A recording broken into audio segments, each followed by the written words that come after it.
इस गमले में देखो आप ध्यान से, सबका नाम और परिभाषा लिखी। संज्ञा के स्थान पर प्रयोग किए जाने वाले शब्दों को सर्वनाम कहते हैं। अब चलते हैं सर्वनाम के प्रकारों की। परिभाषा हो गई है।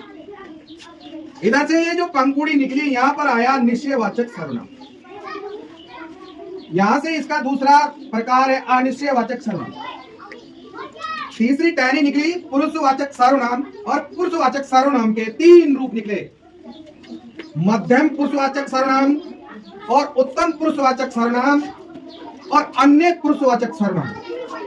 फिर इसके बाद में चलते हैं हम प्रश्नवाचक सर्वनाम में, संबंधवाचक सर्वनाम में, और इधर लेते हैं निजवाचक सर्वनाम में। यह इसका प्रकार हो गया।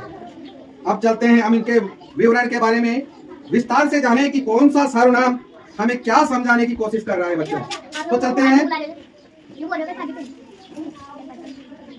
चलते हैं आगे।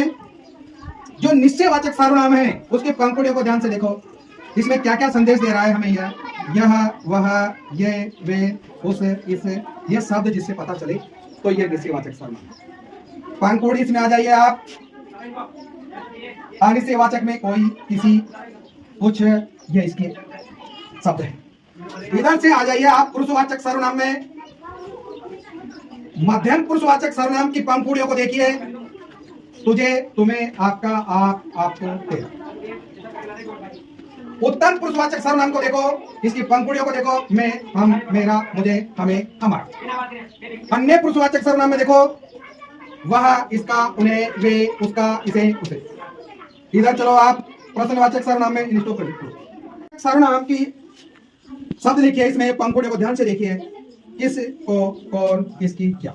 जब ये शब्द आए किस को, कौन, किसकी, क्या, तो जान जाए, पहचान जाए कि ये प्रश्नवाचक सर्वनाम। अब आ रहा है संबंधवाचक सर्वनाम। संबंधवाचक सर्वनाम की पंक्तियों को देखें। पंक्तियां कौन कौन से शब्द दे रही है हमें, कौन कौन सा नॉलेज दे रही है। देखो, जितना, उतना, सो, उसकी, जितना, जिसकी, जो।